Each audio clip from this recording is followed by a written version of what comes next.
और यहीं से विचार होता है, ये माता, ये पिता, ये भाई, ये बंधु, ये सब मरेंगे, कोई अपना नहीं, तो कोई तो अपना होना चाहिए, वो है भगवान। मन भागा भगवान की तरफ, वो फिर भागो, बस एक हो जाता, एक ही अंदर आता, भागो, कुछ नहीं, कोई प्रश्न नहीं, हर प्रश्न का उत्तर भागो, तभी भगाता है वैराग्य। एक बार घर वालों की तरफ दृष्टि जाती है, एक तरफ भगवान की तरफ दृष्टि जाती है। ये ऐसा ही होता है। बड़ा बल देते हैं भगवान, बड़ा बल देते हैं। देखो उस अवस्था में क्या कोई बलवान हो सकता है?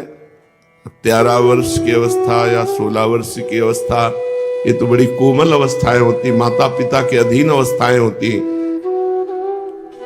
ये हुआ वो महीनों चला था, एकदम हुआ बस अब कल भागना है। सुबह माता जी से कहा कल बाबा जी बन जाएंगे। 3 बजे भगे थे, तड़के 3 बजे। गांव में 3 बजे आधी रात समझो, वहां कोई बिजली हो तो होता नहीं। 3 बजे घर से।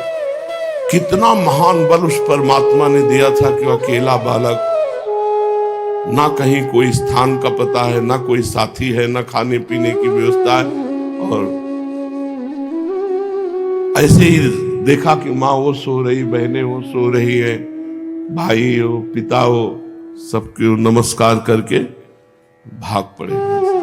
कितना आनंद होता है उस समय जब निकलता है कोई वैराग्य पूर्वक।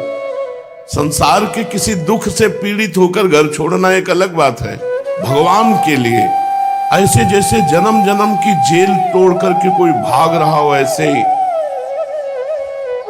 एक छोटी सी पीतल की लोटा था और एक चटाई थी और एक गीता, छोटी गुटका गीता का, और भाग पड़े जैसे घर से कैसे भगवान मिलेंगे। 15 किलोमीटर सुबह पैदल भागते हुए, 15 किलोमीटर के बाद एक नंदेश्वर महादेव है, तो वहां जंगल में भगवान शंकर का मंदिर देखा। तब वहां सांस पे सांस आई कि काफी दूर आ गए, जल्दी पकड़े नहीं जाएंगे। बड़ा एक अजीब आनंद वैराग्य का होता है। ये वैराग्य है, किसी की आंसुओं की परवाह नहीं करता। जब भगवान का निर्णय हो जाता है कि मुझे भगवान के मार्ग में चलना है, तो एक हृदय में कठोरता आ जाती, किसी के आंसुओं का कोई प्रभाव नहीं। तो भक्तों के माता पिता को कितना रोना पड़ता है,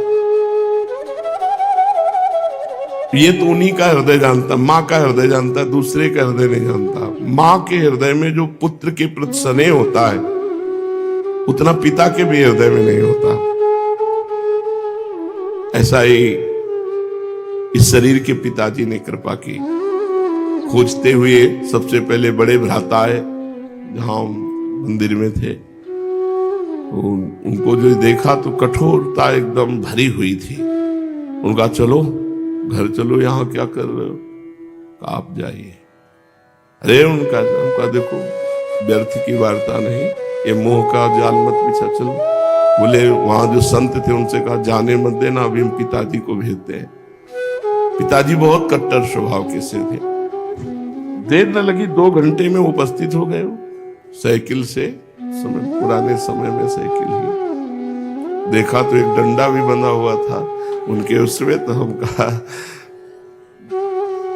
पिटाई होगी, ये तो पक्का 100% था कि पिटाई होगी, क्योंकि पिताजी का नाम शंभू पाणे, तो शंभू माने भगवान शंकर का स्वरूप थे। ऐसे चरणों में कोटिशाह प्रणाम है। ऐसा तपस्वी जीवन, ऐसा त्याग में जीवन, गृहस्थी में तो मुश्किल ही किसी का मिलेगा।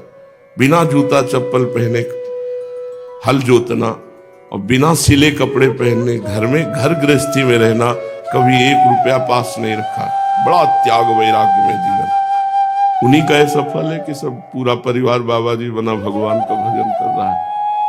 आए खड़े हो, मन में सोचा तो मार चाहे डाले, खड़े नहीं होंगे, क्यों खड़े होंगे तो ले जाएंगे। जब कई बार उन्होंने कहा तो आंख खुली एकदम। पहली बार भगवान की कृपा से उनके आंखों में प्यार देखा।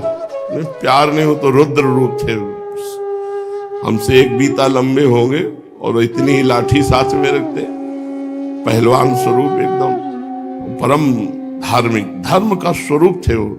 कभी कभी एकांत में जब उनकी धार्मिकता का चिंतन होता है तो लगता है ऐसे तो सदियों में कोई गृहस्थ होते होंगे, कभी बेईमानी का शब्द नहीं, एक अन्न का दाना दूसरे का घर में नहीं आ सकता, कोई घर का बच्चा किसी भी तरह धर्म भ्रष्ट वार्ता भी नहीं कर सकता। और भोजन तो ऐसा कि संत महात्मा आते कहते ऐसा सात्विक भोजन तो हमने पाया ही नहीं। कभी मसाला शब्द बाजार का नहीं था, हल्दी, धनिया, नमक, जीरा और किसानी में जो पैदा होता वही शुद्ध भोजन, शुद्ध वातावरण। खड़े हो गए, क्या कर रहे हो? उनका भजन करेंगे।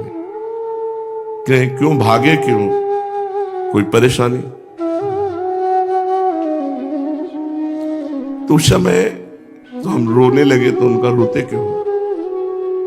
तो उनका आपसे सच्ची कहते हैं, अब चाहे मार डालो घर नहीं जाएंगे और हम भगवान को प्राप्त।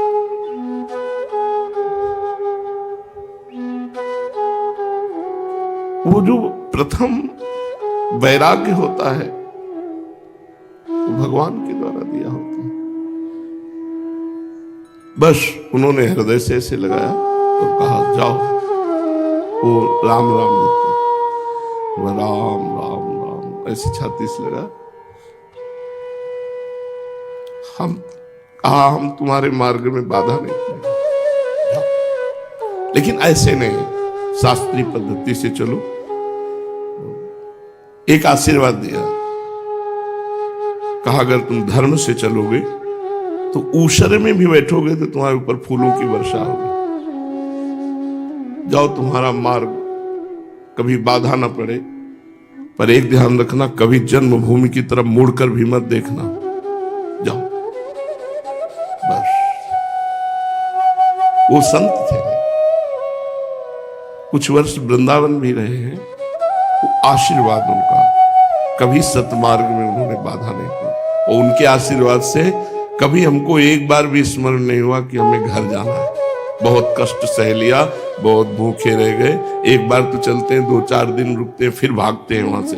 कभी ऐसा नहीं। जिस दिन से भागे उस दिन से कभी अपने जन्मभूमि की रसोई का भोजन नहीं पाया होगा, कभी जन्मभूमि में शयन नहीं किया होगा, दोबारा कभी जन्मभूमि में जब से गंगा के तट पर उतरे वैराग्य पूर्वक, फिर कभी नहीं। तो ये माता पिता का जो अंदर का हृदय होता है वो भले मोह युक्त हो जाए, लेकिन जब उनको वास्तविक पता होता है कि भगवान का मार्ग कैसा, तो वो आशीर्वाद ही देते हैं, जाओ भगवान के मार्ग में आगे बढ़ो, अगर वो धर्म का ज्ञान रखते हैं। अरे बहुत बड़ा ये मोह का बंधन कोई छोटा बंधन है।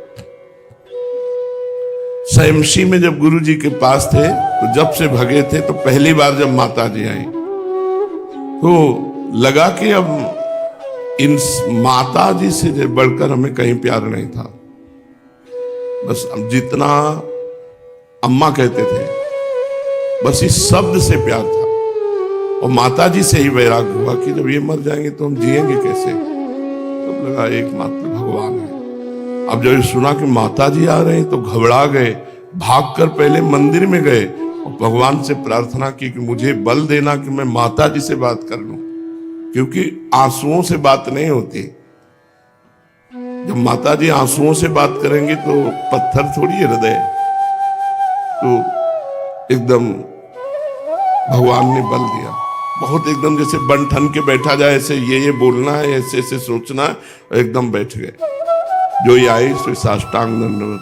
तो उनका तो स्वभाव और माँ का सबका ऐसा होता है, गले लिपट कर रोना, बैठिए बैठिए, बहुत गंभीर उस समय उनका बैठे। तो उनका देखो हमको कोई उपदेश तो देना नहीं। माता जी के पहले शब्द थे, क्योंकि पंडित के घर जन्मे थे तो पता था, सब पता है। उनका देखो पहले हमें उपदेश देना नहीं, हमारी बात सुन लो, फिर जो तुम कहोगे हम बात मानेंगे। घर चलो, जीवन भर भजन करना जब तक हम जीवित रहें, इसके बाद तुम वैराग्य ले लेना। हमारे आंखों के सामने तुम भजन करते रहोगे ना, समय से भोजन हम देंगे, कोई काम नहीं, बस भजन। भगवान ने सामर्थ्य दी, जिस बात से उनके मोह को मतलब काट करके अरे पूरा जीवन हो गया, पूरा जीवन लड़ते हो गया। आप क्या समझते हो, अब भी क्या समझते हो? पूरे जीवन लड़ाई चल रही है। अब चल रही किडनी की लड़ाई, वो उठने नहीं दे रही, ये कष्ट वो कष्ट, पूरा जीवन कष्ट में। जब सामर्थ्य थी तो सेवा नहीं थी, जब सेवा है तो सामर्थ्य। बड़ा विचित्र भगवान का निर्णय। मान लो इतनी सेवा दिए, दोनों किडनी ठीक होती तो सुबह शाम दोनों समय सत्संग चलता रहता। भगवान का जो भक्त होता है या भगवान का जो जन होता है, उसे अग्नि परीक्षा दे के ही चलना होता है। ऐसा नहीं होता जो बैलेंस बना के चलो तब तो ठीक है, और जो हे कृष्ण मैं तुम्हें प्राप्त करना चाहता हूं तो फिर आरे पे चलाते हैं, चलो इस पे। बहुत कठिन भगवान के द्वारा निर्वाह हो सकता है।